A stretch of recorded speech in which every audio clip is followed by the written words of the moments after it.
En el nombre del Padre, del Hijo, del Espíritu Santo. Padre nuestro que estás en el cielo, santificado sea tu nombre. Venga a nosotros tu reino, hágase tu voluntad en la tierra como en el cielo. Danos hoy nuestro pan de cada día. Perdona nuestras ofensas como también nosotros perdonamos a los que nos ofenden. No nos dejes caer en la tentación y líbranos del mal. Dios te salve María, llena eres de gracia, el Señor es contigo. Bendita tú eres entre todas las mujeres y bendito es el fruto de tu vientre, Jesús.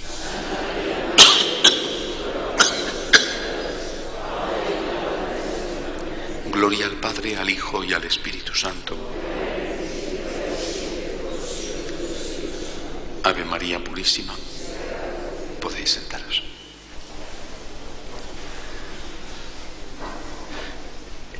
Es también una tradición y afortunadamente somos un pueblo de tradiciones, es decir, un pueblo con raíces. Es una tradición dedicar una parte de la mañana de este Viernes Santo a meditar sobre las palabras de Cristo en la cruz. Ciertamente que el Señor las pronunció un poco más tarde, es decir, las pronunció en la cruz, y que a estas horas lo que estaría Él era sufriendo la tortura de los latigazos, de la corona de espinas, y luego un poco más tarde el Vía Crucis, es decir, el camino hacia la cruz. Pero nosotros nos recogemos ahora en oración, en meditación, para acoger esas palabras. Os he dicho que quisiera que toda esta Semana Santa estuviera marcada por una personalización, por mí. Señor, esto lo has hecho por mí. Y por lo tanto también estas palabras las ha dicho por mí, para mí. Por supuesto no eran las únicas palabras que decía Jesús, ni las primeras palabras que decía, ¿no? El Señor, cabe recordar tantas parábolas preciosas, la del hijo pródigo, la del sembrador, tantas enseñanzas que no eran parábolas, enseñanzas directas, tantos consejos, incluso algunos enfados, ¿no? Cuando llamaba a los fariseos raza de víboras y sepulcros blanqueados, o cuando tiraba de las orejas fuertemente a sus propios apóstoles, al mismo Pedro, al que llegó a llamar Satanás, apártate de mí, Satanás, que me haces tropezar. Es decir, si todas esas palabras habían sido dichas para nosotros, repito, para cada uno de nosotros, por mí, para transmitirnos una enseñanza y para que esas palabras fueran acogidas como un valiosísimo tesoro, único, irrepetible, las palabras de Cristo en la tierra, pues estas últimas también tienen una particularidad y por eso la Iglesia las ha custodiado de una forma especial. La peculiaridad de estas últimas 7 palabras es precisamente que fueron las últimas, pero también que fueron pronunciadas en una situación muy difícil, terrible porque era la hora previa a su muerte, terrible porque estaba sufriendo físicamente mucho. Hoy sabemos más, quizá que nunca, cómo murió Jesús y lo que suponía para él tener que levantarse para respirar, apoyándose en los pies, que los pies estaban clavados. Por lo tanto, para poder respirar, cada respiración le suponía un dolor inmenso, porque tenía que apoyarse en la llaga de los pies. Imaginad lo que era eso. Por otro lado, no era un hombre delgado ni bajo.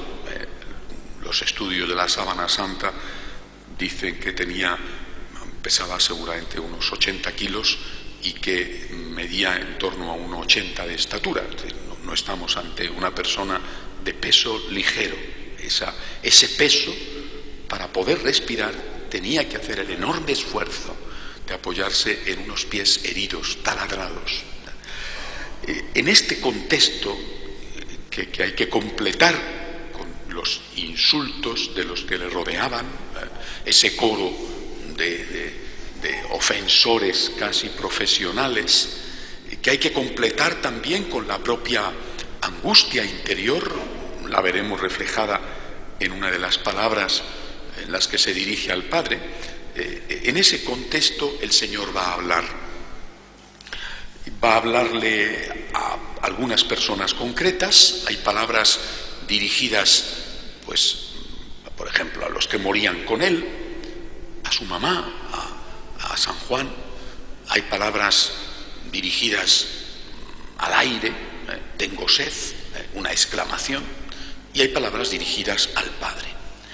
En todo caso, no me cabe duda de que si Jesús nunca dijo una sola palabra en su vida que no fuera una palabra de enseñanza, incluso aquellas, insisto, en las cuales se ponía firme y llamaba a las cosas y a las personas por su nombre, pues también estas palabras el Señor las decía sabiendo que tenían una enseñanza. Son palabras pronunciadas en ese momento por ti, por mí, por nosotros. Por eso tenemos que acogerlas, si siempre lo hacemos de una forma respetuosa, en este caso aún más. Son palabras sagradas que salen de la boca del Dios hombre que muere crucificado para salvar a los hombres a mano de los hombres. Y la primera palabra está dirigida al Padre. De nuevo, situémonos en el contexto. Siempre hay que hacerlo así, si no, no se entienden las cosas bien. Le han llevado por la calle de la amargura, le han taladrado, le han crucificado. Sabemos, lo narran los hechos, los evangelios, los estudios de la Sábana Santa lo confirman. Sabemos que llegó prácticamente muerto, prácticamente muerto.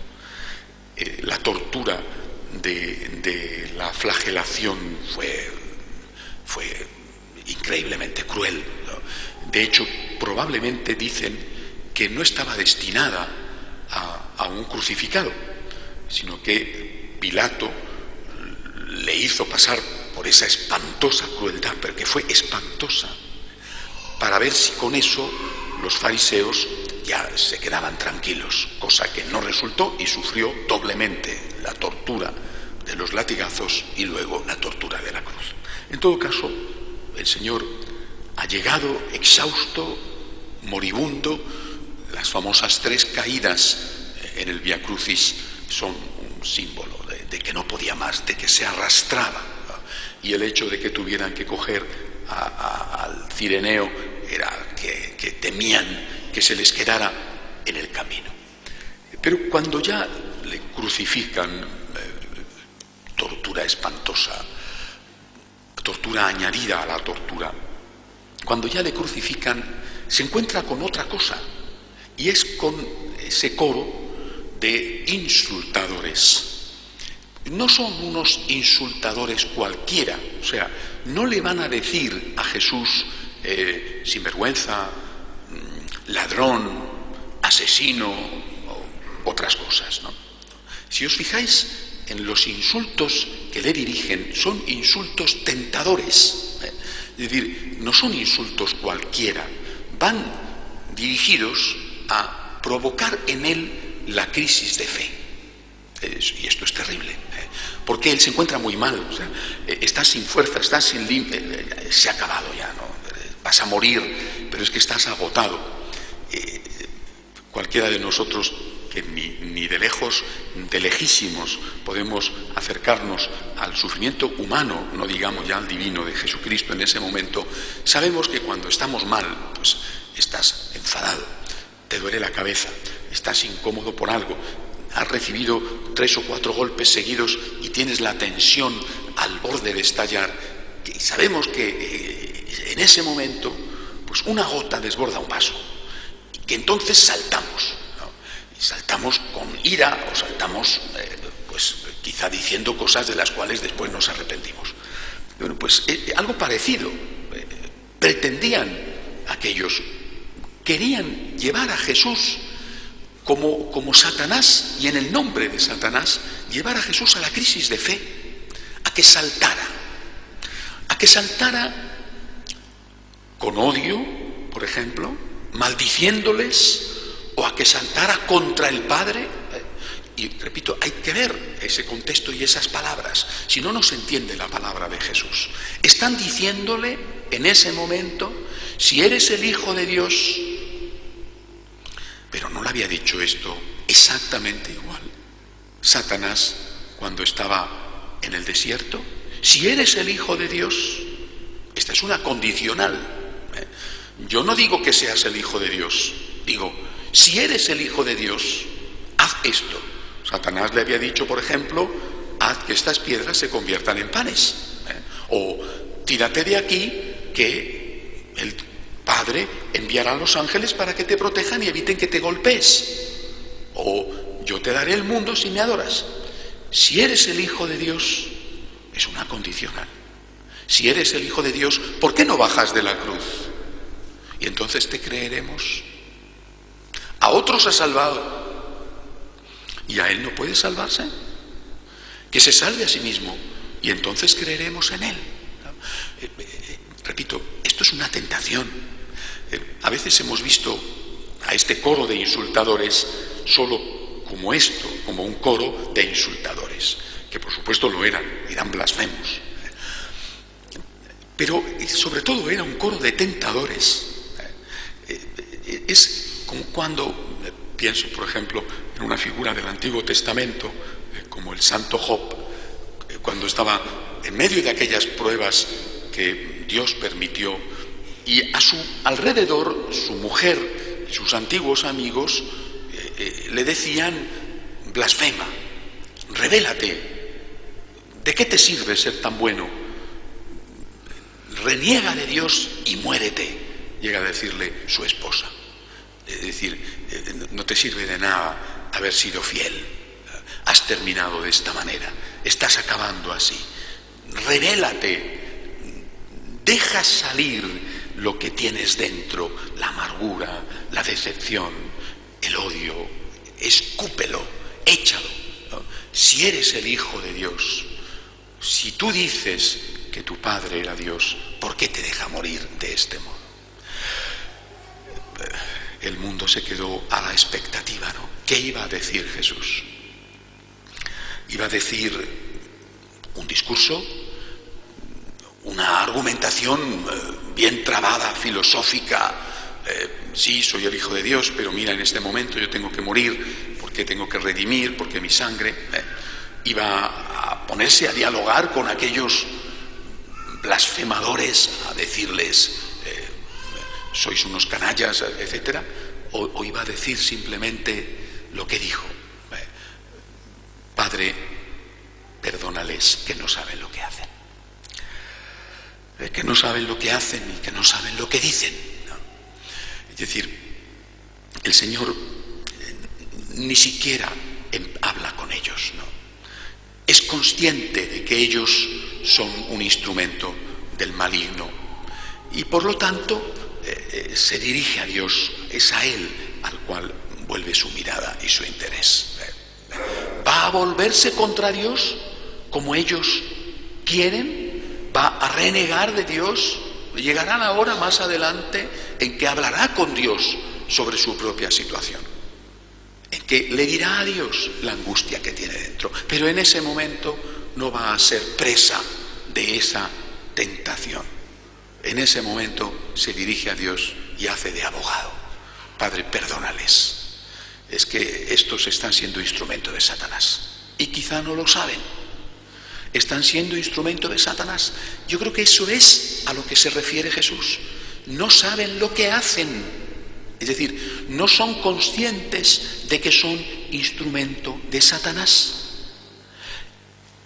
Y eso también nos puede pasar a nosotros, que a veces, sin darnos cuenta, nos convertimos en instrumento de Satanás. ¿Cuándo? Por eso os decía antes, personalicemos. Esto lo dice Jesús para ti y para mí. ¿Cuándo tú puedes estar convirtiéndote en un instrumento de Satanás? Cuando tú estás diciéndole a alguien que no cumpla con su deber. Hay otro momento, no muy lejano a este, en que Jesús también había dicho algo parecido. Justamente cuando estaba hablando de la cruz, y San Pedro le había dicho: aparta de ti esa idea, eso no puede pasarte. Y Jesús le había dicho: aléjate de mí, apártate de mí, Satanás, tú me haces tropezar. Es decir, cuando nosotros le decimos a alguien que no haga aquello que debe de hacer, somos instrumento de Satanás.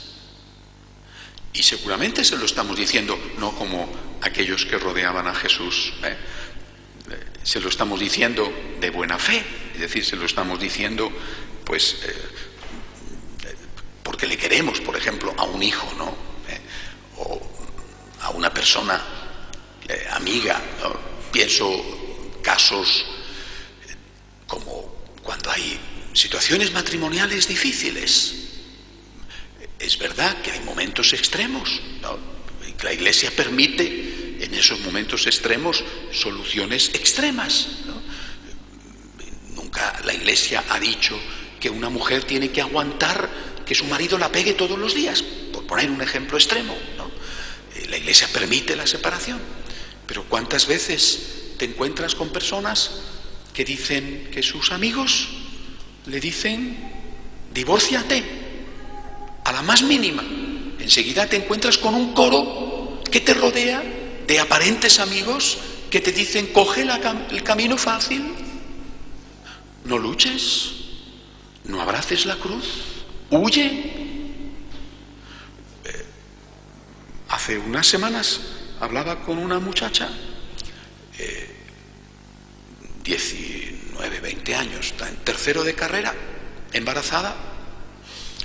Vino con el novio, el muchacho es feligrés de la parroquia, hijo de feligreses, de buenos feligreses, y no quería que su novia abortara, es también hijo de él, y ha hablado con sus padres, y sus padres aceptaban cuidar el niño con mucho gusto, pero ella quería abortar, y al final él consiguió que viniera a hablar conmigo, me dijo: he ido al psicólogo, el psicólogo me ha dicho: este niño no va a tener calidad de vida porque va a ser hijo de una madre soltera. Esto no es tener calidad de vida. Por el bien del niño tienes que matarle, ¿no?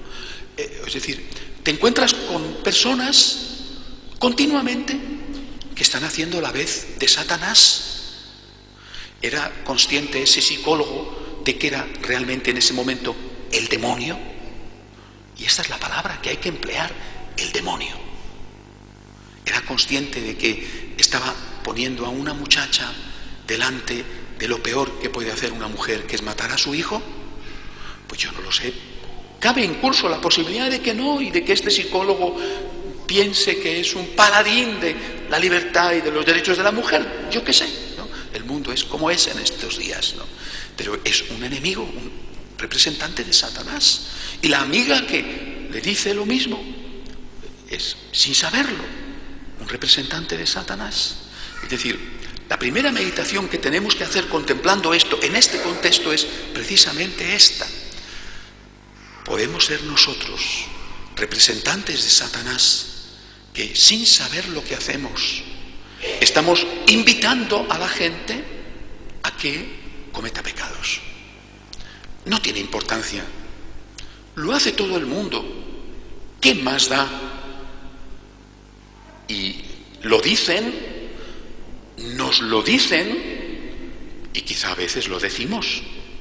Y esto es lo que pasaba, Es decir, aquellos estaban insultando a Jesús, pero de esta manera, invitándole a que renegara de Dios. Bájate de la cruz, le decían, bájate de la cruz. Bueno, para eso bastaba con que los clavos hubieran saltado, ¿no? Y unos ángeles le hubieran depositado suavemente, sus heridas se hubieran curado. Bájate de la cruz. pero si se había subido a la cruz para salvarnos. O sea, no cumplas con la voluntad de Dios. No abraces la cruz. Lo dice el Señor, por lo tanto, estas palabras por nosotros. Coge tu cruz. Yo he cogido mi cruz. Coge tu cruz. ¿Y cuál es tu cruz? Tú lo sabes. Coge tu cruz. Abrázate a ella.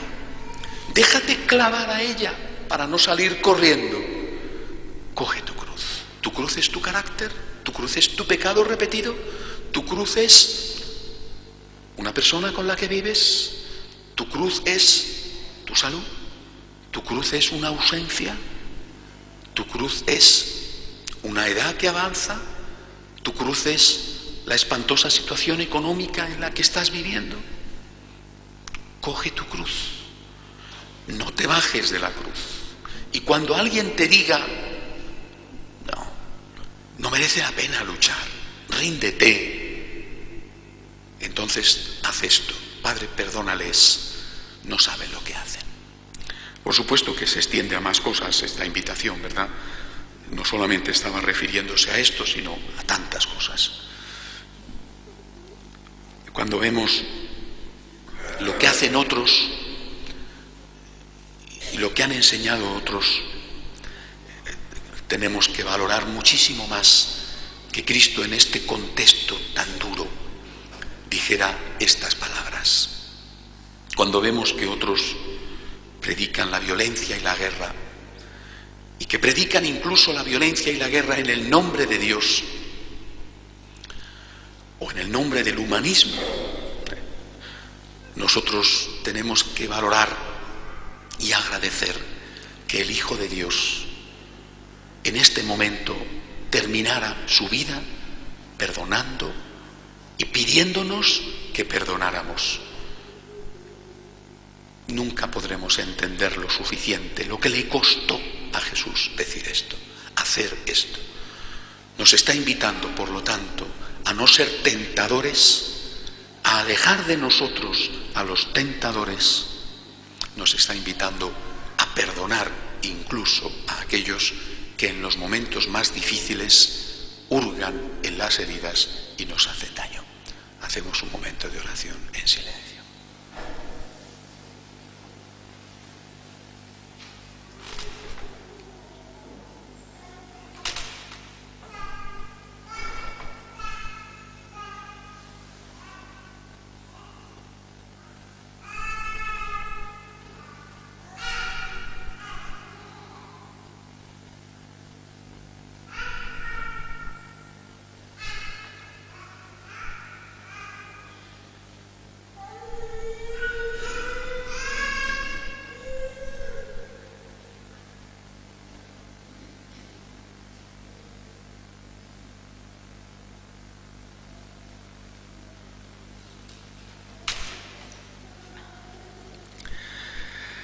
La segunda palabra de Cristo no está dirigida al Padre, sino a los que morían con Él. Es el diálogo que se establece entre los dos ladrones, entre ellos primero, y después interviene Jesús. Uno le insulta, el otro le defiende, y Jesús agradece la defensa y concluye diciendo: en verdad te digo, hoy estarás conmigo en el paraíso. Bueno, vamos a ver esto con calma. Primero, creo que es importante darnos cuenta de cuánto valora Jesús que salgamos en su defensa en los momentos en que le están atacando. Es decir, ¿cuánto valora Jesús eso que llamamos la apologética? Lo ha dicho también en otro momento. Aquel que me confiese delante de los hombres, yo me declararé por él delante de mi Padre. Yo le defenderé delante de mi Padre. Esto lo había dicho en otro momento y ahora lo cumple. Yo creo que esto es quizá lo primero que tenemos que tener en cuenta. El enorme valor que da Jesús a a que demos la cara por Él cuando es atacado. Y esto quizá lo hemos olvidado. Otra cosa es que el Señor perdone la traición de Pedro, de todos, ¿no? La nuestra, ¿verdad? Bueno, una cosa es que perdone la traición y otra cosa es que no agradezca el valor de los que dan la cara por Él. Y creo que esto es, repito, lo primero que tenemos que hacer. Yo no sé si esto es suficiente para ir al cielo, ¿verdad? No sé si es suficiente. En este caso, evidentemente, lo fue. Estamos ante el primer canonizado de la historia, primer canonizado no por ningún papa, sino por el propio Cristo. El primer santo que entró en el cielo fue este que conocemos con el nombre de Dimas, el buen ladrón. Hoy estarás conmigo en el paraíso, primer canonizado de la historia. ¿Y por qué? ¿Era un ladrón? Bueno, seguramente no era un ladrón. Los romanos, bueno, era aquella época y aquella cultura, pero no eran un pueblo injusto. Tenían la ley romana era muy puntillosa. No, a un ladrón no le mandaban a la cruz. Seguramente era un asesino. La cruz era un castigo terrible que se daba solo a los delitos de sangre o a los delitos de terrorismo, digamos, ¿no? De levantamiento contra los propios romanos. Así que una de las dos cosas probablemente era un delito de sangre. Le llamamos el buen ladrón por decirlo, pero quizá habría que decir con más propiedad el buen asesino. Es decir, no era un angelito, pero defendió a Cristo. Y tenemos que hacernos conscientes de esto, porque continuamente están insultando a Cristo, a su Santa Madre, a los santos, al Papa, a la Iglesia, a los sacerdotes, también a los laicos, ¿no? Y si tú te callas, cometes un pecado, pero ese pecado Dios te lo va a perdonar, te arrepientes de él, vale. Pero si tú das la cara por Cristo, si tú, aunque seas un pecador, dices, mira, esto no te lo consiento, vamos a hablar de otra cosa, pero esto no te lo consiento, yo lo siento mucho, pero si sigues hablando de esto me levanto y me voy. O aquí estamos en una comida y hemos venido a pasar un buen rato, haz el favor de no meterte con la Iglesia porque no te lo tolero. O mira, si quieres hablamos con calma sobre el aborto, pero ahora vamos a hablar de otra cosa, o lo que sea, ¿no? Pero si tú no te callas y si tú haces lo que tienes que hacer, ¿cuánto te lo va a agradecer Dios? Hemos olvidado esto. Durante siglos la Iglesia preparó a sus hijos para eso que se llamaba la apologética, no la agresión, sino la defensa. Nosotros no somos agresores, pero tenemos derecho a defendernos sin violencia, con paz. Este ladrón bueno no defiende a Jesús con violencia, no, le pone al otro en su sitio. Cállate, no tienes ni siquiera tú ahora respeto de Dios, estando como Él en el mismo suplicio, está confesándole como Dios, está confesándole como Dios un asesino cuando San Pedro no se había atrevido a confesarle como Dios. Y Cristo lo agradece, le da la vida eterna por haberle defendido. Esto es lo primero. Lo segundo, aún más importante, le da la vida eterna. Hay vida eterna. Hay vida eterna. Queridos amigos, esto es un tesoro tan grande. Hay vida eterna. Yo tengo que decíroslo una vez más. Nosotros no somos un pueblo de dudas. Somos un pueblo de certezas. Hay vida eterna. La resurrección de Cristo va a ser la gran prueba, pero este Cristo que está a punto de morir y que es evidente que no está para mentiras ni para falsos consuelos, este Cristo que, como os decía antes, para respirar tiene que apoyarse en sus pies y hacer un esfuerzo inmenso, dolorosísimo, que está agotado después del angustioso, terrible suplicio. Este Cristo no está para decir palabras consoladoras, vanas y falsas. Cree que hay vida eterna, sabe que hay vida eterna, luego lo va a demostrar con la resurrección. Es que hay vida eterna. Hay vida eterna para la persona que ha muerto y que quieres. Está viva. Hay vida eterna para la persona que quieres y que va a morir. Hay vida eterna para ti cuando te llegue la hora. Hay vida eterna. Y es una vida que no solamente es eterna, sino que es maravillosamente eterna. Sobre todo para aquellos que han estado con Dios o que han terminado en el último instante, como este buen ladrón, con Dios. Hay vida eterna. ¿Qué tenemos que hacer para ganar la vida eterna? Estar con Dios. ¿Es mucho el precio que se nos pide? Si es que tendríamos que estar con Él aunque no hubiera vida eterna. Pero es que la hay. Tengamos esta certeza. Hay vida eterna. Dios es justo. Dios no va a abandonar a los suyos. No vas a morir para siempre. Los que han muerto siguen vivos. Te vas a ver con ellos.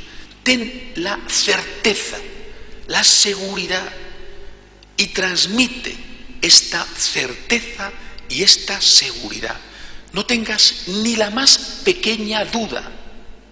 Hay vida eterna y el juicio es de misericordia. Ahora, ¿qué tienes que hacer? Muere unido a Dios. Muere en gracia de Dios. Defiende a Dios. No digas, no le conozco. Di siempre, gracias Señor. Perdóname Señor. Ayúdame a amarte Señor. Con estos auxilios y con estas seguridades tenemos un poco más fácil el camino de la vida. Gracias Señor, porque esta palabra la has dicho por mí. Me has indicado cuál es el precio a pagar para obtener este gran tesoro, defenderte. Y me has dado la certeza, la seguridad de que los míos no han muerto, de que no van a morir, de que yo tampoco voy a morir para siempre.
La tercera palabra de Cristo en la cruz es especialmente emocionante, quizá la que más, ¿no? Porque es la palabra de la despedida entre el hijo y la madre. María ha sido fiel, ha aguantado, ha sostenido. María es siempre la que tiene al hijo en los brazos o sobre sus rodillas. Le tuvo en Belén, le tuvo tantas veces en Nazaret y ahora le vuelve a tener, le vuelve a tener sosteniéndole allí con su presencia y con su mirada, con su entereza. Mañana meditaremos sobre los silencios de María, silencios que son palabras, silencios que son grandes discursos. Después le recogerá muerto ya cuando le bajen de la cruz, como tantos pintores y escultores han representado, por ejemplo, Miguel Ángel, ¿no?, en La Piedad. Y Jesús está apoyándose en su madre. No experimenta, no digo que no tenga, digo que no experimenta el apoyo del Padre, lo va a decir poco más tarde. Pero tiene a su mamá delante, la mira, ella le mira, le sostiene. María no le ha dicho, bájate de la cruz. María le ha dicho, adelante, adelante.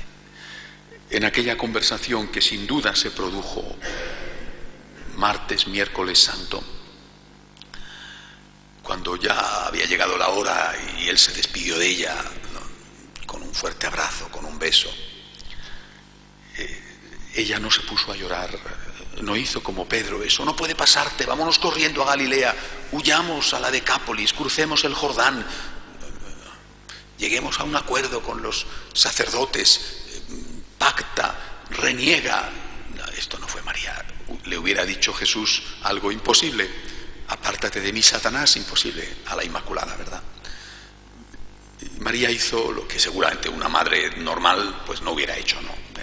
Pero María era mucho más que una madre normal, ¿no? María le dijo, tienes que ser un Dios y tienes que ser un hombre. Compórtate como un Dios y compórtate como un hombre. Yo voy a estar contigo. Vamos a la cruz juntos. Vamos a la cruz juntos. Tú vas a estar sufriendo y yo voy a estar contigo. Vamos a la cruz juntos. Y allí estuvo. Pero ahora ya tenía que decirle hasta luego, ¿no? Es una delicadeza de Jesús pensar en el futuro de María, en ese futuro también físico, ¿no? Porque pues no había seguridad social, no había pensiones, ¿no? Bueno, tenía que encomendarla a alguien. Entre otras cosas, esta es una de las muchas pruebas sobre la virginidad perpetua de María. No tenía hermanos. ¿Cómo se la iba a dejar a un hermano si no tenía hermanos? Si no, lo lógico es que María hubiera sido cuidada por otra de sus hijas o por una de sus nueras. Era lo lógico, impensable en aquella sociedad tan familiar que un anciano o una anciana no viviera con su familia. Esto es impensable, ¿eh? Los ancianos eran verdaderos tesoros, bien tratados. María no podía quedar al cuidado de un extraño si hubiera tenido familia propia. No tenía hijos, era viuda y el único hijo que tenía estaba muriendo ante sus ojos. Era la siempre virgen.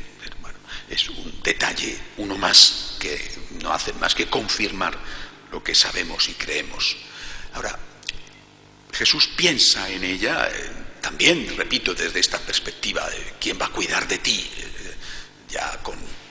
en este momento probablemente María tendría unos 55 años, ¿no?, aproximadamente, más o menos, o 50, 55, no sabemos, aproximadamente, más o menos, ¿no? Para aquella época era una edad bastante avanzada, ¿no? Y mucha gente moría antes, ¿no? Entonces había que pensar en ella. Y Jesús lleva el cuidado, los detalles hasta el último minuto, estando en las condiciones horribles en que estaba. Sin embargo, piensa en su mamá y en los aspectos físicos de la alimentación. Bueno, pero lógicamente está haciendo algo más que esto, ¿no? Y ahí es donde yo creo que tenemos que personalizar, ¿no? Está diciéndole a María, ese es tu hijo. Claro, estaba Juan, pero la Iglesia siempre ha entendido a Juan como un representante de cada católico, ¿no? Ese es tu hijo. Y esa es cada uno de nosotros. Yo tengo madre. Cuando la Virgen se aparezca en una de las apariciones más grandes, más hermosas de todas las que ha hecho, que fue la aparición en Guadalupe, cuando la Virgen se aparezca en Guadalupe, va a hacer y va a decir esto, va a hacer y va a decir al indio San Juan Diego, va a decirle: aquí estoy yo, que soy tu madre. No ha hecho otra cosa la Virgen más que cumplir la última voluntad de su Hijo. Ese es tu Hijo. Y ese soy yo. Ese es tu Hijo. Tenemos madre. Y no cualquier madre. No cualquier madre. Una madre con el corazón inmaculado. Una madre de misericordia. Una madre que es consuelo de afligidos, auxilio de cristianos, refugio de pecadores, salud de los enfermos. Una madre que es la reina de los ángeles, también la reina de los mártires y de las vírgenes y de los confesores. Tenemos madre. Hay alguien que cuida de ti. Y a veces notas cómo toca hasta tu cuerpo. Por ejemplo, con los milagros. A veces nota cómo toca tu alma, por ejemplo, dándote una oleada de paz, de esperanza, de consuelo. Otras veces ese toque no lo notas, pero se produce. Es una mirada. En cuántas ocasiones aquí en esta iglesia veo espectáculos hermosísimos, hombres, mujeres, niños, delante de la imagen de la Virgen, mirándola a los ojos, y podemos estar 50 mirándola a los ojos a la vez, y ella nos mira a los ojos a cada uno como si estuviéramos solos.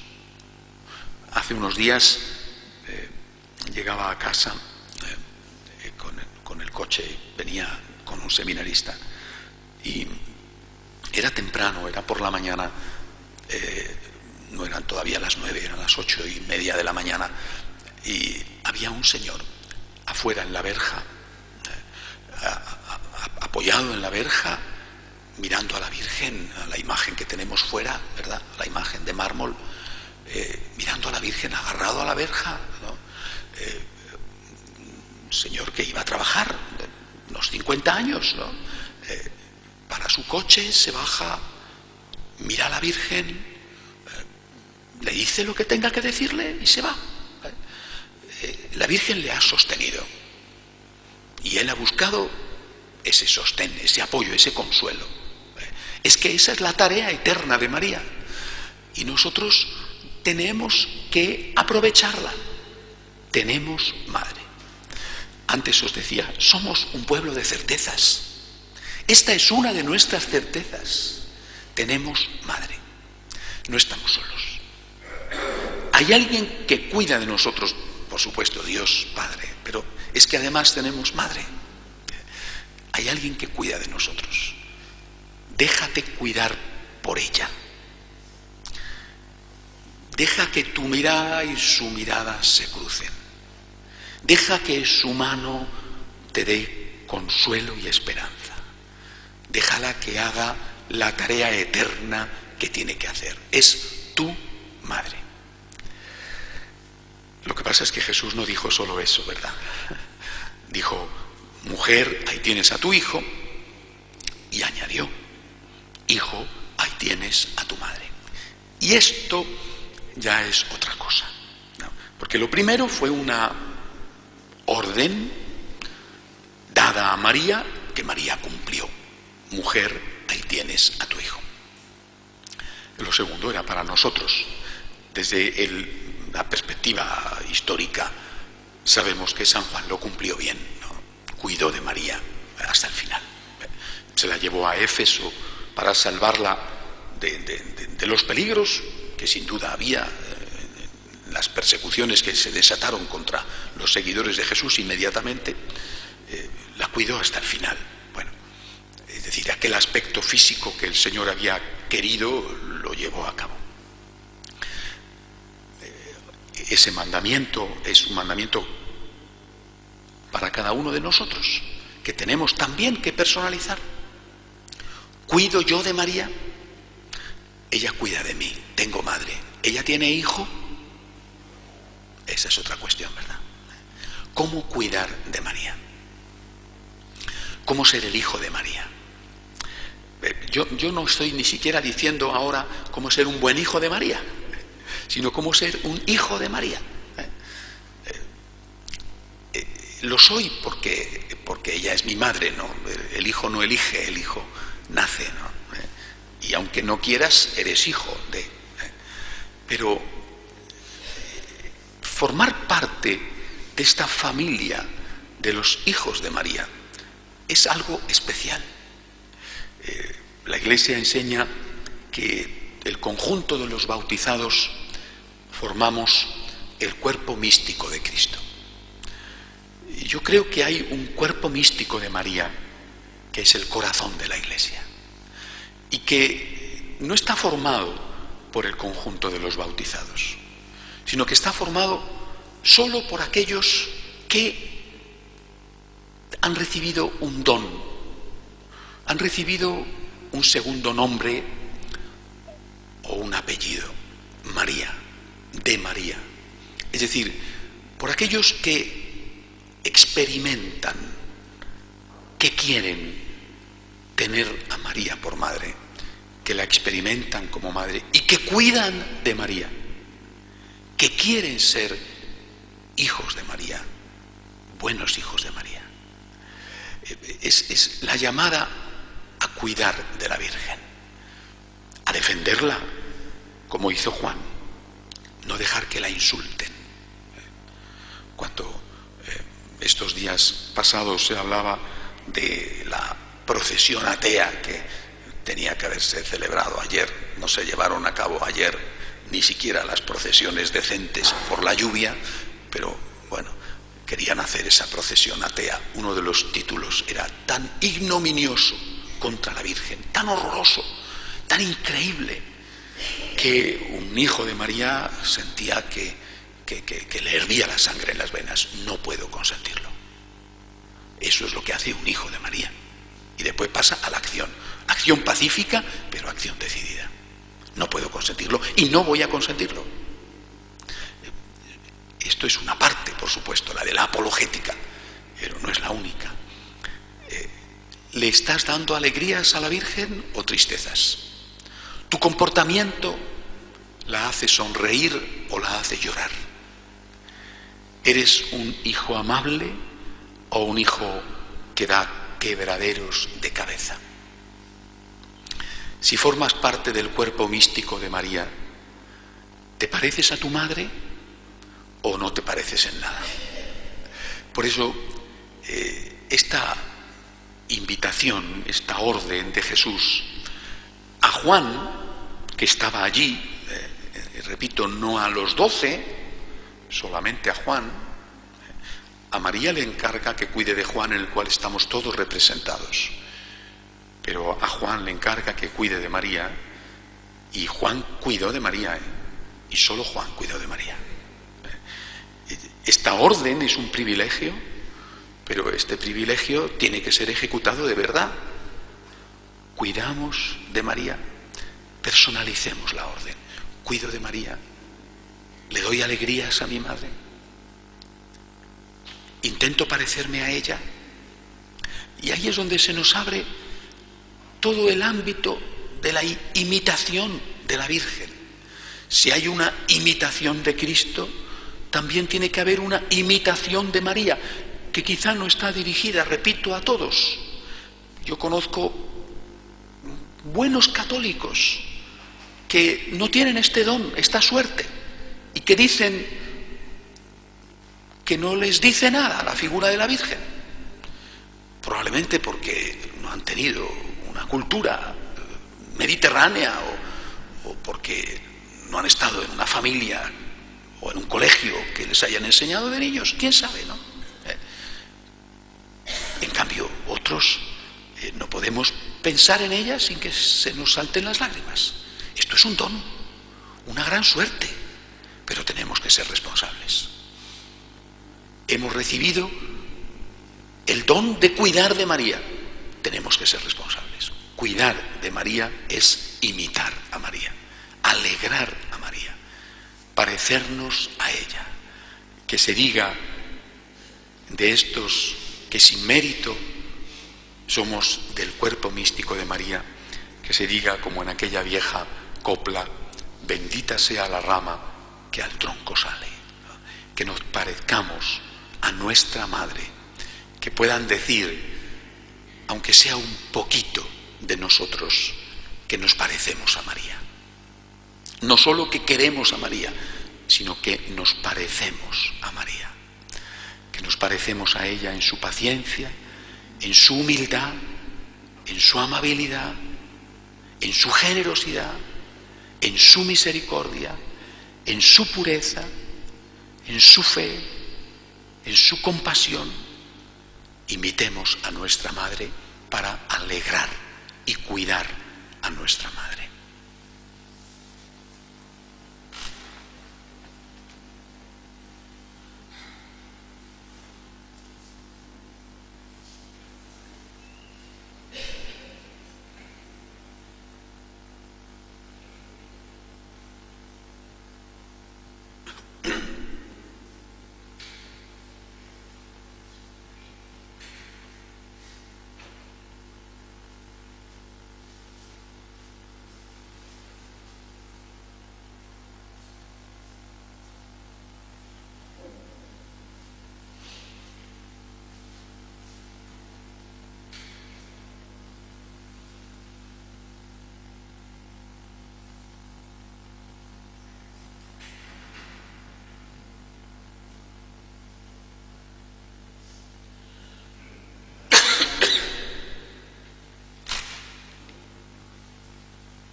En la cuarta palabra, Jesús, después de haberse encargado de su mamá y de haberla dejado al cuidado de aquel que va a ser y que era el discípulo amado, solo a los que él quiere mucho les encarga que cuiden de María. Es una señal de predilección de Cristo. Pues después de esto se dirige al Padre. Aún le quedarán 3 palabras. Estamos, de las 7, estamos en el centro. Es una palabra que quizá no teníamos que haber oído, ¿no? Porque es una palabra entre el Hijo y el Padre. Es una palabra familiar, de esas que quedan dentro de las paredes de la casa, que no están dirigidas al público. Nos decimos lo que sea, pero esto es entre nosotros, ¿no? Y sin embargo, Cristo quiso pronunciarla. Repito, podía haberla pensado, ¿no? No nos hubiéramos enterado nunca. Hubiera sido un diálogo interno con el Padre. Repito, quiso pronunciarla. Quiso que la oyéramos, aunque representara un cierto escándalo, aunque fuera sorprendente, aunque incluso para algunos esta palabra significara algo que les rompía los esquemas acerca del propio Dios o acerca del propio Cristo. Cuando el Señor dijo, y el Evangelio es curioso porque mantiene las palabras en el arameo en que fueron pronunciadas, que era el idioma de la gente. El hebreo era el idioma del culto, como el latín es el idioma litúrgico. Eloi, Eloi, lama sabactani. Y el Evangelio lo pone tal cual, conserva las palabras. Hasta ese punto llega su fidelidad. Y el propio Evangelio pone la traducción, porque son conscientes de que eso ya no lo hablaba nadie, o que fuera de aquel ámbito reducidísimo ya no hablaba nadie el arameo. Dios mío, ¿por qué me has abandonado? Eloí, Eloí, Dios mío, Dios mío. En este momento Jesús no dice Padre, no, dice Dios mío. Está hablándole a Dios. Es, por lo tanto, un hombre que, como tantos hombres, no entiende los planes de Dios. Los teólogos místicos han dicho que es el momento del mayor dolor de Jesús, más que todos los dolores físicos, la terrible flagelación. Bueno, naturalmente que para que se produzca este abandono espiritual, esos dolores físicos habían sido muy importantes porque ya estaba agotadísimo, a punto de morir. Bueno, pero es el momento del dolor profundo espiritual, de la sensación de abandono, no del abandono real, que nunca ocurrió, sino de la sensación de abandono. Dios mío, ¿por qué me has abandonado? Que significaba muchas cosas. Primero significaba que en ese momento Cristo había dejado de ver que iba a resucitar. Lo había dejado de ver. Eso no significaba que no fuera a resucitar, significaba que estaba en una noche oscura. Ya no veía nada. Él, que había explicado a los apóstoles, voy a morir, voy a resucitar, él que 2 palabras antes le había dicho al buen ladrón, te aseguro, hoy, esta tarde, estarás conmigo en el paraíso. Es decir, estamos hablando de alguien que tenía la fe hasta hace instantes. En ese instante, este hombre ya no ve nada. Ese dolor físico, la pérdida de la sangre, todo le ha ofuscado los sentimientos y ya no ve nada. Es más que nunca, como nunca, un pleno ser humano normal. Porque esta es la historia de todos nosotros. Hay un momento, o muchos momentos, en que no entendemos a Dios. Siempre. No lo olvidéis esto que os digo, siempre. Siempre en la vida de cada uno de nosotros, si no te ha venido, te vendrá. Siempre hay un momento en el que esto se produce. Siempre. Hay un momento en el cual no entiendes a Dios. ¿Dónde estás, Señor? ¿Por qué permites esto?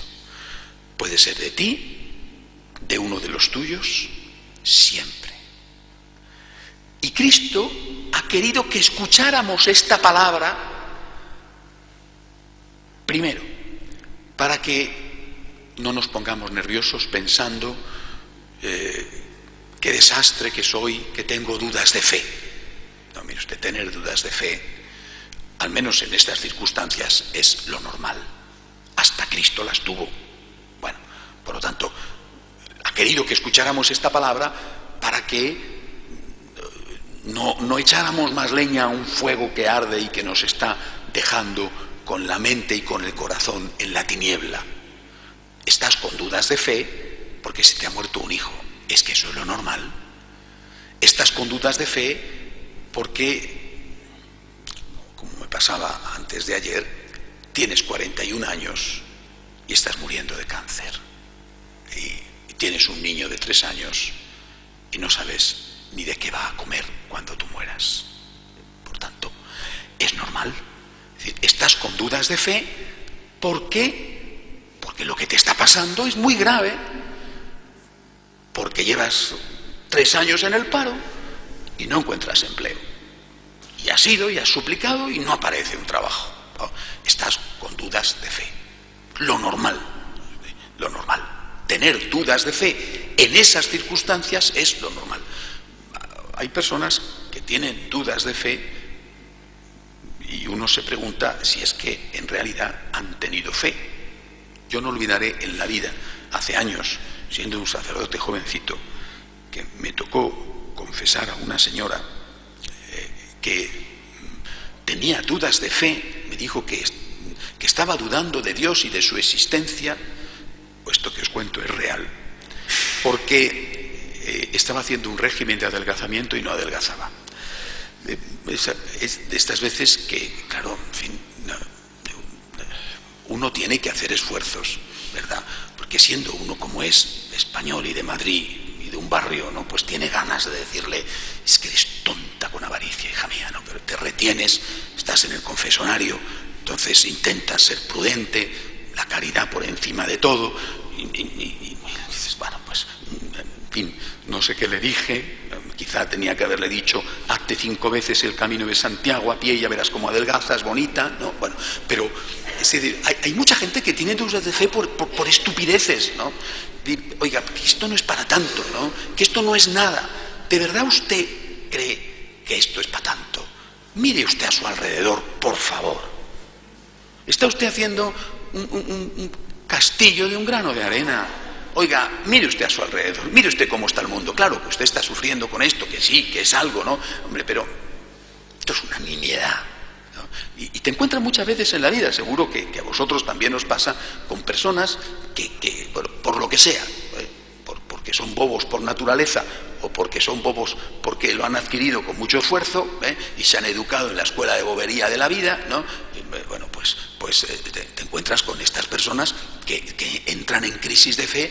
Oye, y lo que te preguntas es: ¿pero de qué fe? ¿De qué fe estás en crisis? Si tu fe debía de ser, pues, realmente de pacotilla. Pero en cambio te encuentras en otros momentos con cosas muy serias y muy graves, con cosas que a ti mismo te tambalean, o que piensas: si esto me sucediera a mí, ciertamente también mi fe se tambalearía. Yo creo que esto es lo primero que tenemos que meditar. Es decir, que Jesús ha querido que oyéramos esta palabra para que cuando en esos momentos solemnes y verdaderamente graves tengamos dudas de fe, no nos pongamos aún más nerviosos. Esto pasa y esto es lo normal. Que yo tenga dudas de fe en este momento es lo normal. Estoy pasando por un momento de angustia, de gran dificultad. Esto es lo normal. El propio Jesús dará después la respuesta, porque esta es una sinfonía de 7 palabras, y esta es el centro, la cuarta. Vendrá después la respuesta. ¿Cómo tenemos que actuar cuando tenemos dudas de fe? Él lo dirá más tarde. Está la 6ª y la 7ª palabra, que es la respuesta a la 4ª. Pero la primera es esta. Estate tranquilo, tienes dudas de fe, la cosa es seria y es grave, es lo normal. Ahora, a continuación, es decir, yo tengo dudas de fe, Dios mío, ¿por qué me has abandonado? Y a continuación vamos a mirar a la otra parte, porque aquí estamos entre dos, ¿no? Uno que habla y el otro que aparentemente calla, ¿no? Hay cosas que vas entendiendo en la vida poco a poco, ¿no? Recuerdo que la lección sobre esto me la dio la meditación sobre un cuadro. Es un cuadro que está en el Museo del Prado, pero que es un cuadro muy repetido. Después lo he visto en muchos sitios. Se ve que durante una época fue un motivo habitual en la pintura. Se ve al Padre sosteniendo a Cristo crucificado, pero Cristo, que está siendo sostenido por su Padre, está mirando hacia adelante, está mirando hacia su Madre. El Padre le sostiene, pero Cristo no le ve. Cristo mira a su mamá, al vacío. No oye una voz de respuesta. Eso no significa que no exista esa voz, que no exista esa respuesta, ¿no? Yo creo que esa es la otra lección. Estás experimentando que Dios te ha abandonado, pero ¿Dios te ha abandonado de verdad? Gritas con razón, nadie te va a juzgar. Dios mío, ¿por qué me has abandonado? ¿Pero te ha abandonado de verdad?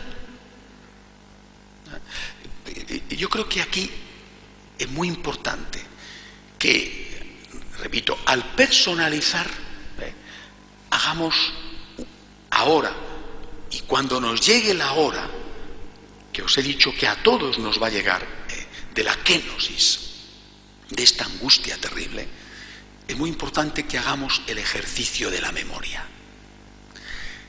¿Pero de verdad Dios te ha abandonado? ¿O es solo una experiencia, es decir, un sentimiento? ¿Te ha abandonado? Y en tu historia, y antes, ¿es que esta es la primera vez? Probablemente esta vez sea única, porque cada vez es única, pero no es la primera. Y además, normalmente el Señor, en el camino de la vida, va permitiendo que nuestras cruces vayan de menos a más, para que vayamos teniendo ejercicio, para que vayamos haciendo entrenamiento y cogiendo músculos. Bueno, por lo tanto, no es la primera vez, quizá no sea la última, en que Dios, tú le has experimentado como que te ha abandonado, pero no lo ha hecho. Y tú lo sabes. Recuerda aquella ocasión y aquella otra y aquella otra.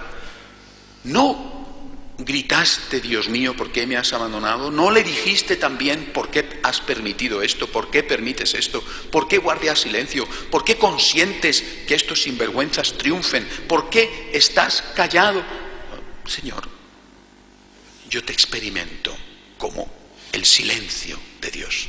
Pero yo sé que en otras ocasiones esto no era verdad, era solo una experiencia mía, una experiencia sensible, esto no era verdad. Y sé que en otras ocasiones que he experimentado algo, nunca igual, pero parecido, después eso ha resultado un gran bien. Y que tú realmente has estado conmigo. Y que tú me has sostenido. Y que de ese mal salió una gran bendición. Y creo que esto es imprescindible que lo hagamos. Repito, por un lado, ver a Cristo como uno de nosotros y agradecerle que pasara por aquí, por este trago amarguísimo, para que supiéramos lo mucho que nos quiere y para que no nos pusiéramos nerviosos cuando nos sucede a nosotros. Tener dudas de fe en medio de determinadas circunstancias, esto es algo normal. No nos pongamos nerviosos y vamos a ver, después lo veremos, cuál tiene que ser nuestra respuesta. Pero a la vez ya empecemos por recordar que los brazos de Dios estaban aunque yo no los sintiera. Que en ocasiones anteriores también he tenido la experiencia del abandono y sin embargo ese abandono no era real. Era una experiencia, pero no era auténtica. Dios estaba. Y de aquello, en mi propia vida, o en la vida de los míos, de aquello salió el bien. Y ese bien quizá dependa, al menos en parte, de cómo tú actúes. Los curas, algunos dicen que conocen a un cura que lleva una doble vida. Los curas llevamos muchas vidas.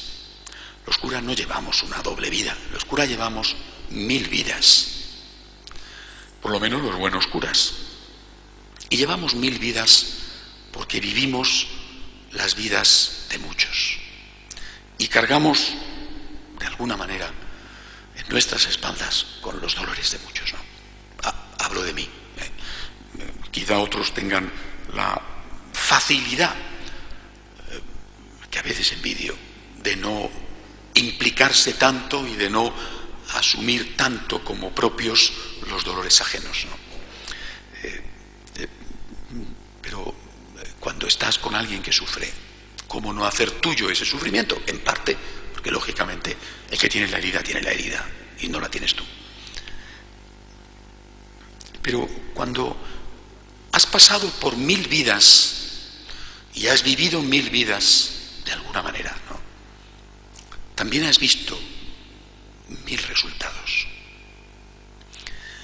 Y yo creo que esta es la ventaja del cura, y que cuanto más mayor, como los médicos, mejor. ¿No? Es decir, más experiencia tienes de esas 1000 vidas vividas, ¿no? Y más sabes cómo poder aconsejar para vivir al que está viviendo una experiencia inédita para él, pero que no es inédita para ti. Esto yo ya lo he vivido. Estos meses pasados, y lo he comentado alguna vez en alguna homilía, pues he tenido que acompañar a una persona, a un hombre con esta enfermedad terrible que es el ELA, ¿no? Esta parálisis progresiva, espantosa, porque te ves morir, ¿no? Una cosa espantosa, espantosa. Y es un gran católico, un hombre de fe, ¿no? Pero también tiene sus momentos de duda, lógicamente, ¿no? Y tiene 3 hijos, no, 4. Ya los mayores universitarios, las 2 más jóvenes están terminando para entrar en la universidad. Él me decía cuánto me gustaría ver cómo mis hijas empiezan, las pequeñas, empiezan ya la universidad este año, a ver si logro llegar al mes de septiembre vivo. Bueno, y yo le decía, mira, tú puedes pasarte la vida normal, de un papá normal, que quiere a sus hijos y que es un buen católico, y te puedes pasar la vida, o sea, la mayoría de vosotros, dando consejos, ¿no? Y dando buen ejemplo, ¿no? Y diciendo, niño, vete a misa, y diciendo, no hagas esto, lo que sea, ¿no? No tengas relaciones prematrimoniales, o estudia, o no bebas, no te drogues, no llegues a casa a las 5 de la mañana, un día sí, otro también, en fin, lo normal que os pasa con la mayoría de vuestros hijos. Bueno, y puedes pasarte la vida así, y puedes pasarte la vida, como le sucede también a la mayoría, viendo que esas palabras entran por un oído y salen por otro, y con discusiones permanentes, no te hacen caso, ¿no? Y después pues se van a vivir con el novio o con la novia, incluso abortan, o son de esta generación ni, ¿no? Que ayer veíamos que un juez, qué cosas, ¿verdad?, ha dictaminado que tiene que abandonar la casa a un chico de 30 y tantos años porque se había atrevido ese muchacho a denunciar a sus padres porque no le daban dinero para sus gastos, ¿no? Vivía de ellos, y encima el chico con 30 y tantos años o con 20 y tantos años le pone una denuncia a los padres ante los tribunales porque no le pagan los gastos, ¿no? Y el juez ha dicho, no solamente no tienes razón, sino que además te vas a ir de tu casa. Bueno, y esto es lo que está pasando hoy en día, con tantos padres, tantas madres. Repito, también los buenos católicos. Tienes hijos que has educado del mejor modo posible, que te has sacrificado, que los has llevado a un colegio de pago, que has hecho esfuerzos permanentes. Oye, que les has dado un buen ejemplo, que sois un buen matrimonio, con vuestras cosas, pero que sois un buen matrimonio los dos, que los dos sois católicos practicantes, que tal, todo esto es así. Y luego las cosas salen como salen. Le decía yo a este señor la última vez que hablé con él, mira, tú podías pasarte la vida así, eres un buen profesional, su mujer es una mujer extraordinaria, los dos son católicos maravillosos, bueno, ¿y qué sería de tus hijos? En cambio tú ahora estás en una situación dificilísima, pero que tú puedes transformar en algo único para tus hijos. El ejemplo que tú les des ahora. Tus hijos, me tocó después hablar con ellos, tus hijos pueden estar diciendo ¿por qué a mi padre le pasa esto? Pueden revolverse contra Dios, pero también tus hijos pueden sacar un gran ejemplo de esto. ¿Cómo afronta mi padre y mi madre algo tan horroroso? ¿Cómo vive mi padre esta muerte lenta? La vive amargado, jurando y perjurando, insultando, enfadadísimo, o la vive con paz, con humildad, rezando. ¿Cómo vive? Porque le decía, tus hijos mañana o ya tendrán sus propios problemas. Su crisis matrimonial, hoy en día eso es casi seguro. Sus problemas laborales, sus enfermedades, bueno, su problema con los hijos cuando los tengan, y sabrán cómo tienen que hacer, por lo menos tendrán un ejemplo, un referente. Mi padre, que pasó por un momento espantoso, mi padre no se hundió, se agarró a Dios, y eso le sirvió para morir en paz y para tener paz en una casa que se hubiera convertido en un infierno de lo contrario. Es decir, cuando nosotros nos encontramos con el silencio de Dios, con lo que no entendemos, tenemos que hacernos conscientes de que estamos como Cristo en la cruz, ante espectadores, y de que esos espectadores están a la escucha, a la espera de ver qué vamos a decir y qué vamos a hacer. Y quizá es el gran momento de tu vida, quizá es el único gran momento de tu vida, para dar un ejemplo. ¿Cómo te vas a comportar delante de tus hijos, delante de tu cónyuge, delante de tus amigos? ¿Cómo te vas a comportar? ¿Amargado o con esperanza? No maldigas ese momento, porque es una oportunidad. Y porque quizás sin ese momento no tendrías esa oportunidad. Repito, podías haber sido un papá, una mamá normal, haber dado buenos ejemplos, buenos consejos, y al final el resultado, pues el de tantos, ¿no? Unos hijos que salen como salen, ¿no? Y sin embargo, gracias a ese momento tan fuerte, tan impresionante, tan impactante, la gracia tocó el corazón de esos hijos. Os aseguro que cuando después estuve hablando con ellos, sobre todo la madre estaba muy preocupada con una de las hijas que estaba muy rebelde. Aquello estaba transformando a esas criaturas en un momento dificilísimo, dos adolescentes, dos universitarios, bueno, en un momento dificilísimo y una situación dura, ¿no?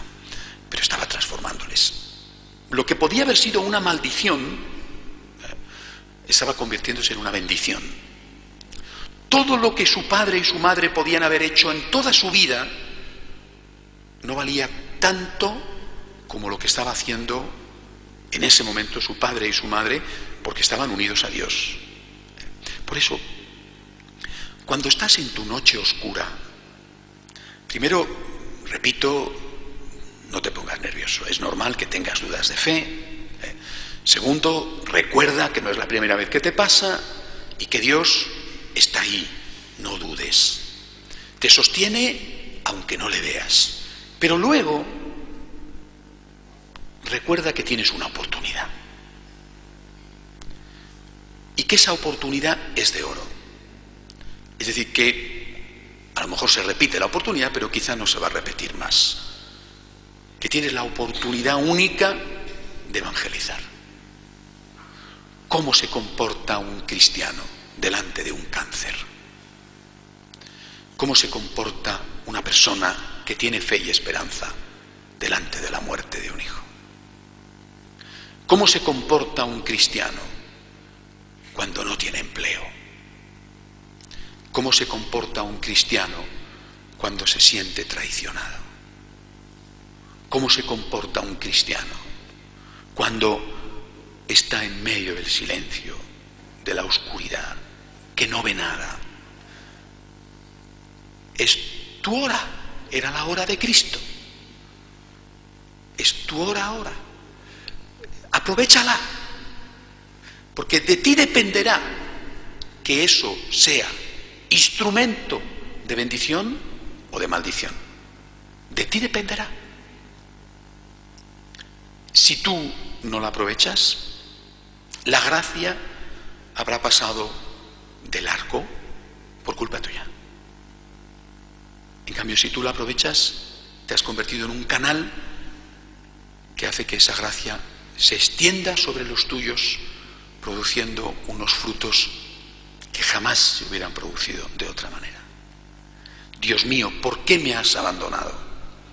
Díselo, no te preocupes, desahógate con Él, estate tranquilo, pero no olvides que está ahí todavía, aunque no lo experimentes, y compórtate de tal manera que aquellos que te ven puedan decir: así sufre un cristiano.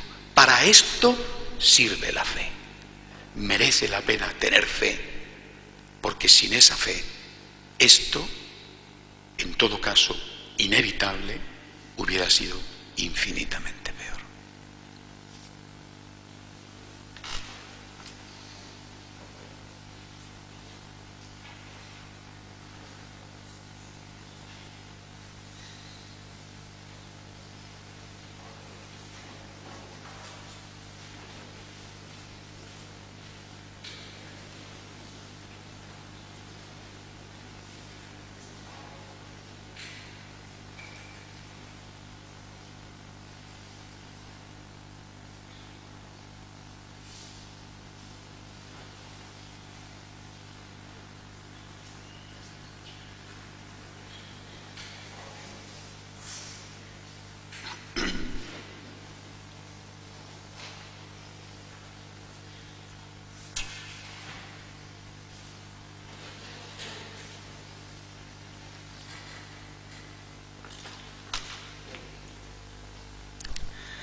La quinta palabra de Cristo fue una palabra movida y provocada por su situación física. Tengo sed. Estaba prácticamente desangrado, y todos sabemos que cuando esto sucede se experimenta una sed enorme, ¿no? Estaba pidiendo un poco de agua, ¿no? Le dieron aquella esponja empapada en vinagre. Bueno, puede parecer una crueldad darle vinagre, pero parece ser que era lo que daban porque era algo que calmaba la sed, ¿no? En todo caso, sabemos que también esta palabra es una palabra cargada de significado simbólico, ¿no? Y también esta palabra tenemos que personalizarla. ¿De qué tenía sed Jesús? La primera vez que fui a una casa de las monjas de la Madre Teresa fue cuando vi que junto al sagrario, en la humilde capilla que tienen siempre en el centro de sus casas, de sus hogares, de sus asilos, tienen junto al sagrario escrito esto: tengo sed. ¿De qué tiene sed Jesús? De muchas cosas, ¿no? Tiene sed de amor, tiene sed de personas, tiene sed de pecados, no en el sentido de que quiera pecados, sino que quiere acabar con el pecado, ¿no? Recordad aquel villancico: Jesucito querido, dicen que comes corazones partidos de pecadores, ¿no? Tiene sed, y personalicémoslo. Tiene sed de ti, tiene sed de ti. Y tenemos que hacernos conscientes de esto. Tiene sed de ti, de mí, de ti. En la Eucaristía quiere todos los días comulgarte, que tú comulgues, pero quiere comulgarte todos los días. Hoy está aquí presente mi mamá, ¿no? Pero voy a contar una cosa de cuando era un adolescente. Yo no sé si ella se acordará, ¿no? Bueno, yo tenía 18 años, ¿eh? Todavía no había entrado en el seminario, pero estaba a punto. Mis padres acababan de comprar una casa en el campo cerca del pueblo de mi madre, un sitio precioso junto a un río, bueno, un río donde todavía en aquella época nos podíamos bañar, no iban las aguas contaminadas. Y bueno, yo había ido a pasar allí las vacaciones, iba a entrar en el seminario en septiembre y pasé, yo creo que fue un mes más o menos, ¿no? Pero yo ese año ya había estado yendo a misa todos los días. Trabajaba con mi padre por las noches, muchas noches, ayudándole en la carnicería. Eran épocas duras para España. Había un producto que los mayores os acordaréis que venía de Argentina, que se llamaba la carne congelada, y que había que trabajar congelada porque si no, que yo no tenía forma de... Era durísimo. Y estaba estudiando en la universidad y tenía que ayudar a mi padre por las noches. Y bueno, después me quedaba a estudiar para poder aprobar primero de ingeniero, que aprobé sin exámenes en junio, imaginad, lo digo con mi punto de orgullo. Pues para poder hacer eso tenía que masticar café, no solo tomar café, sino masticar los granos de café. Y quedarme hasta las tantas de la noche estudiando, después de haber venido de trabajar, de la universidad, de ayudar a mi padre, después masticar café para aguantar. Y a la mañana siguiente levantarme muy temprano para ir a una academia que me daban clases de cálculo, porque si no aquello no había que lo entendiera. Y luego ir a misa y después ponerme a estudiar. Y cuando llegó el verano, descanso, había probado todo, bueno. Pero había un problema, no había misa. Yo había estado todo el año yendo a misa todos los días. Y allí no había misa. Era un sitio estupendo, lo pasaba muy bien, me gustaba mucho, pero no había misa. Era una urbanización a yo no sé cuántos kilómetros, la verdad es que ya no me acuerdo, como 7, 8 kilómetros del pueblo, no me acuerdo muy bien, ¿no? Junto a un río. Y no había ninguna alternativa porque yo no sé si mi mamá tenía carnet de conducir, pero si tenía carnet de conducir como si no lo tuviera, y yo creo que además no teníamos coche allí, o sea que no había forma de ir al pueblo. Mi padre estaba trabajando en Madrid, así que no había forma de ir al pueblo, nada más que el fin de semana venía mi padre y íbamos a misa el domingo. Allí no había misa, había misa en el pueblo, pero allí no había misa. Y yo pues dije, esto no puede ser, ¿no? Jesús tiene sed de mí, pero yo estoy aquí. No hay misa. Sí, pero yo tengo pies, ¿no? ¿Y eso qué significa? Que yo puedo ir a misa andando. Y era 2 horas de ida, 2 horas de vuelta. Levantarme muy temprano, porque la misa en el pueblo era temprano. 2 horas de ida andando, 2 horas de vuelta andando. Yo no perdí la misa ni un día. Andar 4 horas todos los días para ir a misa no fue nunca un sacrificio. Era algo tan elemental, tan natural, que el sacrificio era perder la misa. Y os cuento esta anécdota de un muchacho de 18 años, ¿no? Porque tengo la impresión de que no nos damos cuenta de qué significa la misa. Qué suerte poder comulgar cada día, qué suerte. ¿Hay algún sacrificio que no podamos hacer por comulgar? Pues habrá situaciones, ¿no?, extremas en que efectivamente, pues yo lo comprendo, que pues, si uno está enfermo, está de viaje, hay horarios que no te permiten, ¿no? Bueno, esto es verdad, ¿no? Pero lo normal es que nosotros, los que creemos que Cristo está en la Eucaristía, nosotros no hagamos el esfuerzo mínimo, que a veces es realmente mínimo, de ir a misa y de comulgar. Está la realidad. Y está Jesús ahí que te dice, tengo sed de ti, te necesito.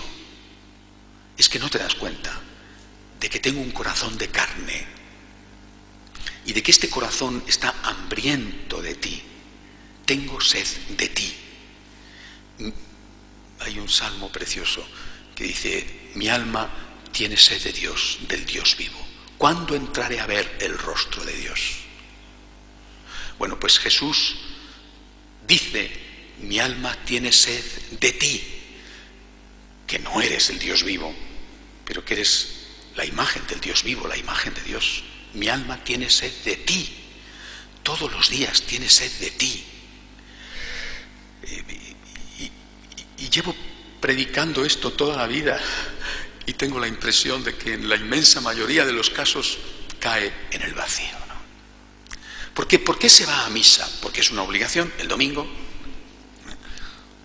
¿O porque tienes una necesidad? Necesito comulgar. Pero muy pocos dicen, voy a misa porque Jesús necesita de mí. Claro que yo necesito de Dios mucho más que Dios de mí, ¿eh? Pero hay veces en que yo no lo experimento. O puedo no experimentarlo. Jesús lo experimenta siempre. Yo creo que esto es lo primero que tenemos que meditar. Personaliza esta frase. Te necesito. Tengo sed de ti. De ti, persona concreta. No solo de ti, buenísimo, ojalá, sino de ti como tú eres, pecador, gris, mediocre. Tengo sed de ti, de ti. Le dieron vinagre, podían haberle dado otra cosa, ¿no? Le dieron vinagre y lo agradeció. Algo es algo. Tengo sed de ti, tal y como tú eres. Ven a mí, ayúdame. Si cambiáramos la perspectiva, si empezáramos a darnos cuenta de verdad de que Dios existe, si creyéramos de verdad que en el sagrario hay un ser vivo, que hay una persona, que está ahí, que esa persona tiene un corazón de carne y que ese corazón de carne está latiendo por ti y por mí, pues seguramente nuestra actitud, nuestra respuesta sería diferente. En cambio, en el fondo no tenemos fe. Y quizás sea eso lo que nos suceda. Mucho más adelante de esa anécdota que os cuento, recuerdo haber leído el diálogo entre un pastor luterano y un sacerdote católico. Y le decía el pastor luterano al cura, le decía, nosotros no creemos en la presencia real del Señor en la Eucaristía después de la misa. Pero si nosotros creyéramos como vosotros decís que creéis, no saldríamos de la iglesia nunca. Si nosotros, decía el pastor luterano, que solo creemos en la presencia de Dios, en la palabra, tratamos de este modo respetuoso a la palabra, ¿qué haríamos si de verdad creyéramos en la presencia real de Cristo en la Eucaristía? Yo creo que de eso se trata, de tener fe. Está de verdad ahí. Y eso lleva consigo también otras cosas, como el respeto debido, como, bueno, comprendo que a determinadas edades, cuando no ha habido una buena educación, ¿verdad?, ya no hay nada que hacer. Vale, pues mire usted, ya, en fin, esto ya es lo que hay y ya no merece la pena, porque de donde no hay, dicen que no se puede sacar. Bueno, pero a otras edades aún se puede aprender algo, ¿verdad? El respeto debido a Dios y a las cosas de Dios y a las personas de Dios, cosa que se está perdiendo incluso hasta en las personas más mayores, como vemos, ¿no? Pero sobre todo, Cristo está ahí. Piensa en esto cada día, que cada día Él te dice, tengo sed de ti. Pero Señor, si yo soy un pecador, me da igual. Si yo no valgo, me da lo mismo. Si es que hoy no me apetece, me da igual. Yo tengo sed de ti. Yo te necesito. Hay personas que dicen, usted no puede decir que Dios tiene necesidades. Dios no tiene necesidades. Hombre, pues yo no sé si el eterno Padre, yo no voy a meter en esos líos, no, pero Jesucristo, verdadero Dios y verdadero hombre, sí tenía necesidades, Entre otras cosas necesitaba comer y dormir, y que su mamá le diera un achuchón de vez en cuando, y que San Juan le diera un abrazo, y cómo agradeció aquel perfume que derramó en sus pies la pecadora. Y en esta hora de la cruz dijo, tengo sed, te necesito. Levántate por la mañana así y escucha esta voz, te necesito, tengo sed de ti, te necesito. Necesito tu presencia en la Eucaristía, este es un aspecto. No solo este, ¿verdad? Necesito que me defiendas. Necesito que me alimentes porque tengo hambre. Necesito que me eduques porque estoy desorientado. Necesito que me acompañes porque me encuentro solo en ese anciano o en esa persona que está sufriendo. Te necesito. Tengo sed de ti. Te necesito a ti. Personalízalo. No pienses que fue una exclamación que dijo Jesús movido solo por la sed de haber perdido casi toda su sangre. Personalízalo. Te necesito. ¿Y crees que hay un esfuerzo suficientemente grande como para no hacerlo, para ayudarle? Yo tenía 17, 18 años y nunca se me hizo más ligero andar 4 horas cada día que en aquel mes para poder comulgar todos los días. Y si hubiera tenido que andar 8, pues habría andado 8. ¿Hay algo que valga más que recibir a Jesús todos los días? ¿Hay algo que valga más que consolar a Jesús? ¿Dónde está Jesús? En la Eucaristía, en el pobre, en el enfermo, en el solitario. Todas las mañanas Cristo te dice: tengo sed de ti. Eres tú el que tienes que darle ahora la respuesta.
Quisiera que meditáramos juntos, que meditáramos en las dos últimas palabras a la vez, la sexta y la séptima, porque me parece que incluso el Señor pudo decir una de las dos y después las distintas versiones evangélicas las han modificado, o que dijo estas y uno recordó una cosa y el otro otra, ¿no? Son muy parecidas.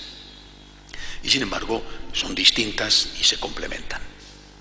La sexta palabra, Jesús dice: todo está cumplido. Y en la séptima: Padre, en tus manos encomiendo mi espíritu. Os decía antes que en la cuarta palabra Jesús había querido dejarnos escuchar un diálogo de familia, de esos que se dicen dentro de las 4 paredes de la casa.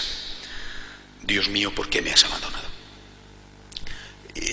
Este diálogo nos inquieta, pero también tú tienes dudas de fe.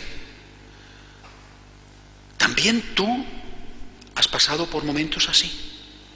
Tú que eres nuestra certeza, tú que has asegurado al buen ladrón que hay vida eterna, también tú dudas del amor de Dios, también tú. Y si tú dudas, ¿cómo no voy a dudar yo? Pero el Señor, os vuelvo a recordar, ha querido esto para que no nos pongamos nerviosos cuando dudamos nosotros, ¿no? Ahora esto, si hubiera terminado ahí, sería una pregunta sin una respuesta. Y Él mismo da la respuesta. Después, el Espíritu y el Padre darán la respuesta definitiva con la resurrección. Pero la respuesta que tenemos que dar, la respuesta que dio Jesús, es esta: todo está concluido, he llegado hasta aquí. San Pablo dirá, ya cerca de la muerte, cuando está encarcelado y cuando ya ve venir el final: he peleado bien mi combate, he corrido mi carrera. Y esto es una bendición, poder terminar la vida y mirar atrás y decir, he hecho lo que tenía que hacer. Quizá muy pocos pueden decirlo, ¿verdad? En cualquier caso siempre se puede decir, y por lo que no he hecho bien, perdóname, Señor. Jesús, en cambio, pudo decirlo y lo dijo porque era verdad. Todo está cumplido. He obedecido al Padre, he hecho lo que me ha mandado, no he ocultado mi rostro a los salivazos y a los insultos, he cargado con una cruz que no era mía, he apurado hasta la última gota del cáliz de la amargura, lo he hecho por amor. Todo está concluido. He hecho bien mi parte. Padre, en tus manos encomiendo mi espíritu. Y esto significa un acto de fe. Me fío de ti. Me fío de ti. Y fijaos que esto no es una casualidad, es la última palabra de Jesús. Y esta última palabra es la primera palabra, pero no pronunciada por Jesús, sino pronunciada por María. Es decir, la primera palabra con la cual entra Jesús en la historia, la segunda persona de la Santísima Trinidad, vive eternamente, es Dios de Dios eternamente, pero se va a hacer hombre, entra en la historia, va a convertirse en Jesús, en el Hijo de María, por una palabra dicha por una mujer, y que es esta misma: me fío, fiat, hágase en mí según tu palabra. Y el Verbo se hizo carne.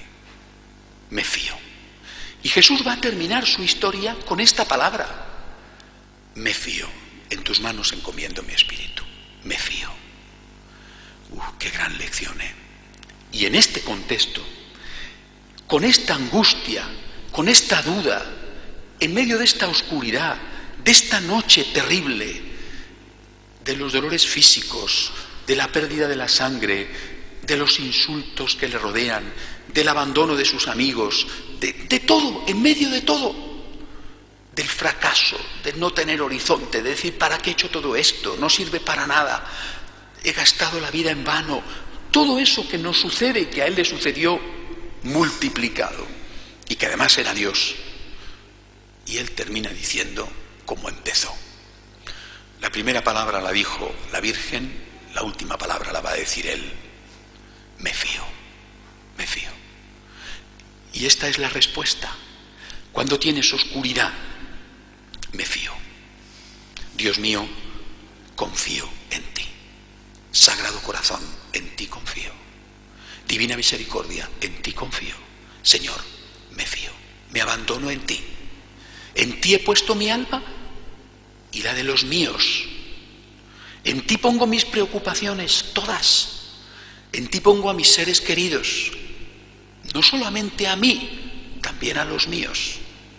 Señor, me fío de ti. Esta es la respuesta. Jesús va a terminar su vida en la tierra, después viene la resurrección, que es un hecho histórico, pero que ya es otra cosa. Jesús va a terminar con esta última palabra, que es la gran lección. Ha querido que escucháramos sus dudas, ahora quiere que escuchemos su respuesta. No te pongas nervioso cuando tengas dudas, no pasa nada. Jesús también las tuvo, pero da su respuesta. Señor, no entiendo, pero me fío. No sé por qué permites esto. No sé por qué esta persona tan querida, no sé por qué esta situación, por qué esta enfermedad. Señor, no entiendo, pero me fío. Dios mío, en tus manos encomiendo mi espíritu. Señor, yo creo en ti. Me fío de ti, me abandono en ti, abandono y confío en tus manos misericordiosas mi vida y la de los míos. Señor, yo sé que tú eres amor. Y aunque ahora no sepa, no entienda, no comprenda, sé que en otros momentos me ha pasado lo mismo. Y sé, Señor, que ahora puedo ser un ejemplo a seguir Y sé, Señor, que puedo dar la gran lección de la vida. Pero sobre todo, sé, Señor, que tú no me vas a abandonar. Terminemos, por lo tanto, esta meditación recogiéndonos para poner delante de Dios todas nuestras inquietudes, las de los nuestros, todas. Para poner delante de Dios todas esas cosas que nos están angustiando, que no entendemos, que nos parece que todo se puede venir abajo, para decirle, Señor, me fío de ti. Todo está concluido, he hecho mi parte. Bueno, podía haberla hecho mejor, pero he hecho lo que he podido. Y sobre todo, Señor, confío en ti, en tu divina misericordia. Señor, me fío de ti. Hoy, que es Viernes Santo, el día en el que empezamos la novena de la Divina Misericordia, en ti confío. Señor, yo confío en ti.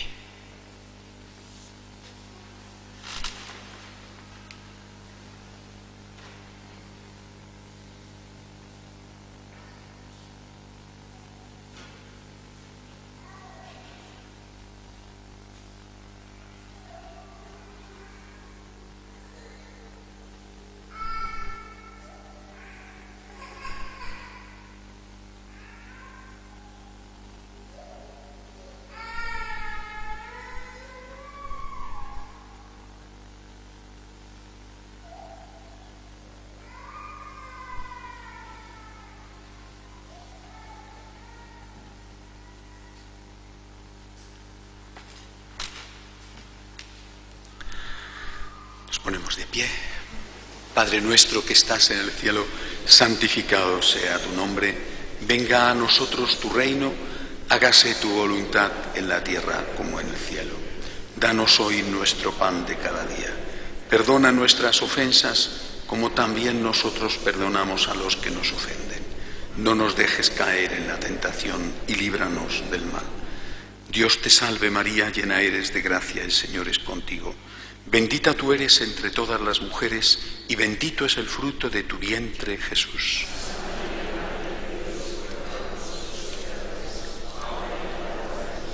Gloria al Padre, al Hijo y al Espíritu Santo.